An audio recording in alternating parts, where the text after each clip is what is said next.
This e-lecture is part of Pearson's professional development series for first-year writing instructors.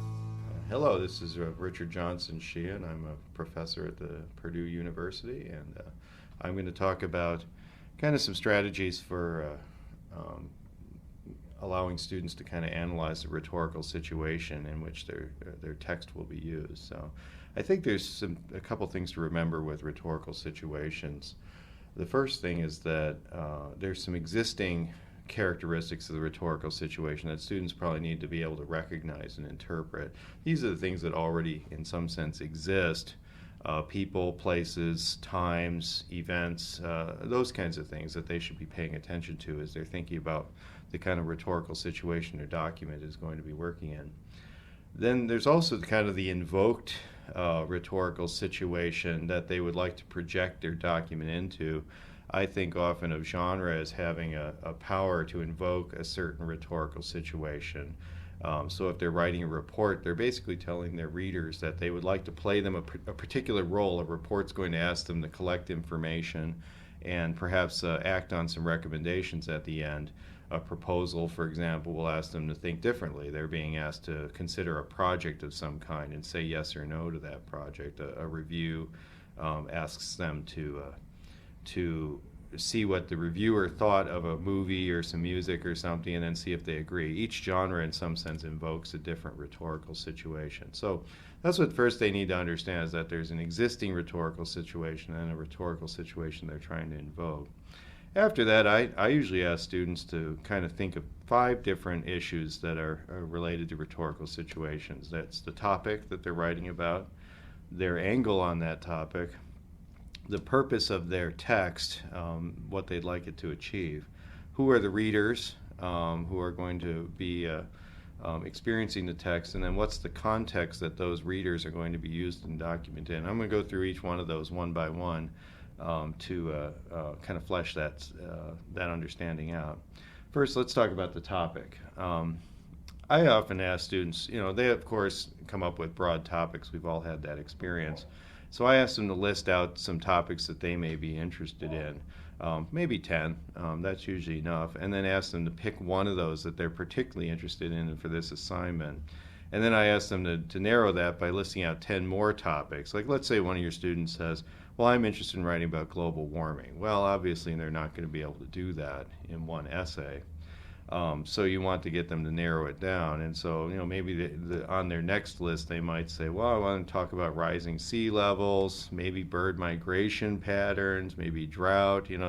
They've got a list of other things. So, I say, okay, now that we've narrowed it down to that, let's pick one of those. So, like, I'm in San Francisco right now. I noticed in the paper that there was a report that just came out on rising sea levels and how it's going to affect the Bay Area. Well, that's starting to move us towards the next part of the rhetorical situation, is what angle are they going to take on this particular topic.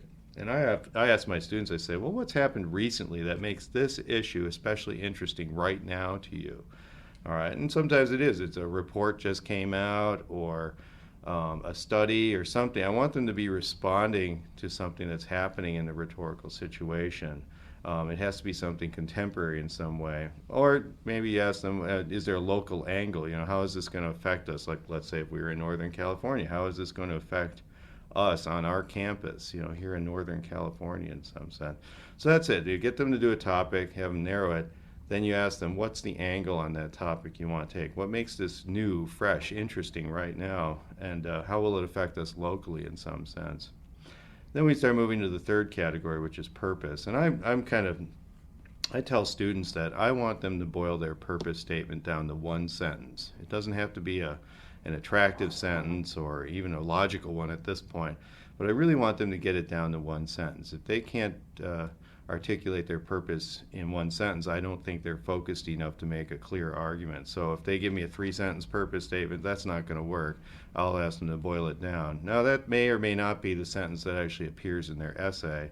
Usually it isn't. By the time they're done writing, hopefully it's been refined and focused a bit. But that's where we're starting. So then I often have them finish the phrase. I say, well, the purpose of my paper, my report, my proposal, my review is to do, and then you have them finish that. we'll drop off that phrasing when it actually goes into the paper itself, but it's a good way to get them started towards kind of articulating their purpose in a clear way. Then we move on to their readers, and I want them to be aware that there's different readers. I think it's a mistake to ask students to write for their class or write for a general audience. These things are fictions that don't really exist. I want them to articulate an actual reader who they can write to, preferably by name, but at least by demographic.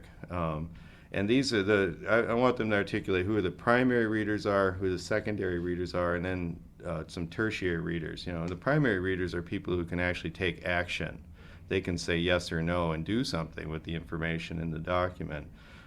In this case, let's say they're interested in this how will global warming affect the Bay Area kind of issue.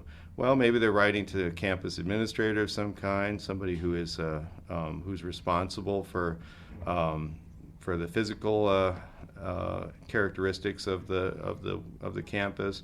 That's somebody they can actually find and put a name to, or at least they can come up with a demographic.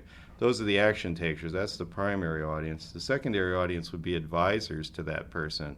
Who else has a say? Technical advisors, scientists, other campus administrators. Who's involved? Who can be an advisor who doesn't really have yes or no power over this decision, but can actually advise that primary reader to say yes or no.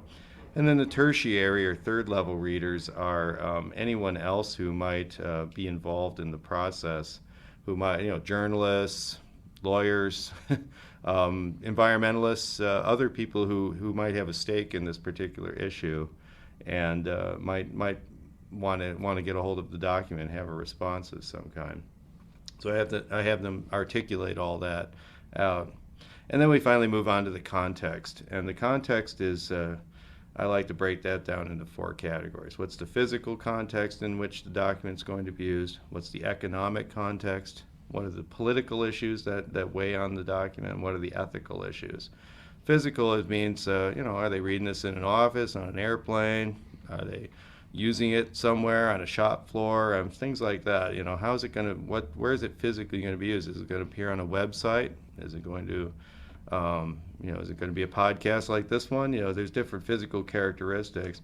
The economic issues are how does money affect this on a micro scale? Are these wealthy readers? Are they not wealthy? What's their economic situation? And then on a larger level, what is the economic forces that are in play with this particular issue that they're writing about? The political angle is how do macro and micro politics fit into this? How does it play out on the national scene, the local scene? How does it even play out among their peers? What are the political issues that influence them? And finally, the ethics of the topic. What values are in play? What rights are involved? What laws are involved? What's right or wrong? Is there a utilitarian angle to the issue? I know this is a lot of stuff to ask students to dig through, and I think it's really important that they see the complexities of these rhetorical situations and kind of bring them to the forefront so they can understand how all these forces influence things, and that rhetorical situations are really quite complex, and they need to learn how to properly read those rhetorical situations. They'll need to know that knowledge in college, but they'll also need to know it beyond college so they can work in the workplace, but also be able to put their voice into the agora of ideas, if I could put it that way. I actually have students do this all in front of me. We usually spend quite a bit of time on this before they get working on their assignments, because I think they come out of this process with a much sharper idea of what they're going to do and what it's going to look like. And so I use worksheets that help them write things down so they walk away with this information. And I think it's important that I look over what they're doing so they have a much sharper idea of what they're doing in their document. And this saves them time ultimately. They've already done a lot of thinking towards this. Well, that's pretty much what I have to say about rhetorical situations, and thank you very much.